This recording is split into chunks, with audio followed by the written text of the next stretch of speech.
Welcome back, guys. This is the exterior video of the 1997 Travel Supreme 29 RKSS, built in good old Indiana in August of 1996, but it is titled as a 97. Exact weight I don't know, but gross vehicle weight rating is saying it's right around 12. The axles are right around 5,200, so I'm guessing probably right around 8-ish, whatnot.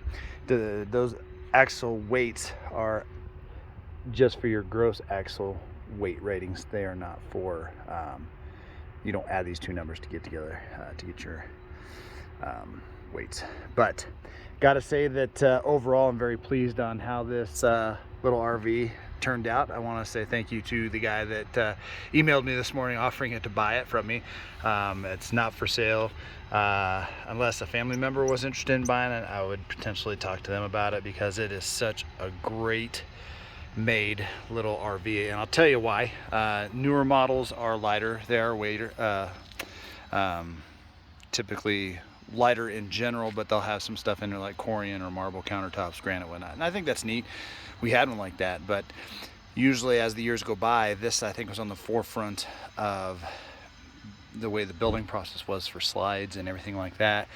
I'll do a video on how to buy an RV, I think, and things to look for, because I found out a lot just going through this way. But we'll work our way back around there. So it's going to be a little bit shorter video. So we come down here, and for simplicity's sake, I'm one-handedness, I'm not going to be able to re-close this, but this is a piece of aluminum right here. Down here are your valves. Again, look how nice this area is put together. It's all aluminum, it's covered, and it's even sealed. And then you can even have little clasps on the valves, which I don't know how many times you guys have had this, but those get bumped and allow waste water of the worst kind to get down to the bottom of your tube, and then you open that and you get to wear it and buy new shoes. So but really well put together. If I had a toothbrush, I just got done washing it, all of the caulking came clean. All of this white stuff is like brand new. It's still very pliable. So this was definitely a barn find. The fenders are still white. They didn't discolor. Now some of the plastics, they're just going to discolor. I've seen that on other ones, but you can re-decal those if need be. But one thing when you look at these RVs, you want to look at these slides right here, because the biggest defect is not necessarily this material. This is just to help it slide in. Is the way over the years they started building these slides, and up there at the top it's usually just a real thin piece of metal. This one actually has a piece of like flashing that goes down, but what happens is the water comes to the edge, runs down here. If you don't keep up on your caulking, it comes all the way down here, and then it just collects in here and doesn't have anywhere to go. Well, they back in the day in 1997 put a rain gutter on it, and I've never even seen this on anything before. I had a Class A by Monarch, and that was one of the best models I think out there, and it didn't have one of these. So right here, this stays sealed. This comes down and it bumps over this little screw thing, and all the water runs out. That's fantastic, that build quality. And then you can see underneath the slide how they have flashing blocking it, and then inside the actual tubes where the mechanism goes, there's actually an extra seal, and it seals it off. Now that caulking, I didn't get up there and scrub it. That's never really seen, but that's just dirty. It'll come back to clean. But I mean, other than that, this piece of rubber right here, I need to find some of this to replace down there. It's clips on with metal, but like little fasteners inside the rubber, and it's just worn out over time, and they tried to glue it back, but I can get all the glue off and everything like that. So we come through here. So here's part of the first basement, and this is before the shocks and everything, but a lot of them now don't have shocks either. So here's some of your wastewater tubing. They put some linoleum in here. The previous owner put some carpet in here, which I've cleaned up. I'm gonna put that back in here so stuff doesn't slide around on the linoleum. But you might think, oh, that's a small basement, but I mean, if you were using a pull behind trailer, you're not going to get much more storage than that. But they have a couple other storage areas where they used the room that they had and made use of it, and I really appreciate that. But that is all the way through. We come up here, and this actually has really good sized propane tanks in here. So 240 pounders. And I can just really appreciate down here, even they put some mesh. Most of the new trailers, it's literally just a hole, so varmints and mice and whatnot can get up in there. This is all sealed off, and you look underneath here, it's just really well put together in that respect. So all of the decals look like brand new. So this is going to be a little bit of hard water because I haven't polished it yet. But I mean, all of the decals except for the nose and the rear have a little bit of peeling, but I'm going to do a video on how I clean those letters up where they're peeling at the edges and add clear bra and make them look like brand new. So here we've got our manual jack hole, and then we have our electric jacks, which is just a switch. So these are going to be stabilizing jacks and not leveling jacks. So you're still going to, at this era, you're going to need to block the legs, or the wheels each way, and then these are going to just get it off the truck and then get it stabilized in the back, because you'll hear a little bit of bounce around till you put those down. But this is old, but those are typical, those break out. And then to be honest with you, that little bitty black mark, that came from my new truck that doesn't have mud flaps, and I feel horrible about that. So there are reasons to put it on there. So now this front basement, which is typically smaller on most fifth wheels, is actually gigantic. So here, so this morning I took out the generator inverter charger, and I'm upgrading that to a 55 amp instead of a 35. The camper is a 30 amp. However, depending on how much draw you have on the batteries, by switching to the LEDs and stuff, that'll help. But the inverter went back there. But I mean, this thing is probably almost 4 foot deep.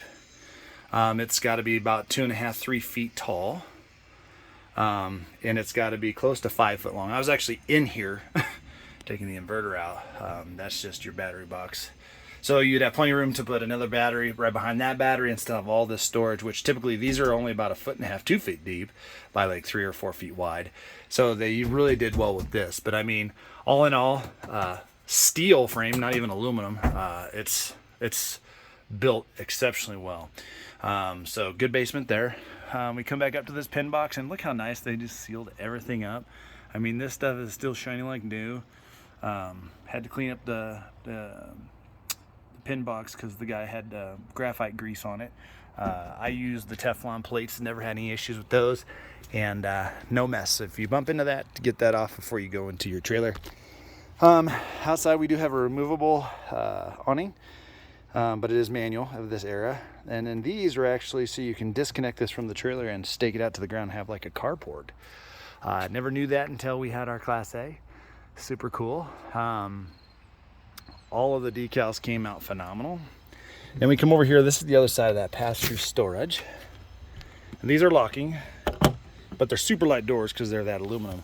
But I mean, take a look in here. I mean, this is a good sized little pass-through, and I get in here out of the sun so you can see a little bit better. But there's lights on both sides. We put out the LED bulbs in there, and again, vinyl and everything. And then I just look at how well all of this waterline stuff is put together, and how much time that takes. Because now everything's PEX and it's just shoved. You know, you press it together and stuff. But new doesn't mean always better.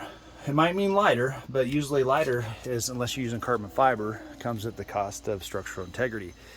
So, and of this era in 1997, most trailers wouldn't even be made out of aluminum / fiberglass walls.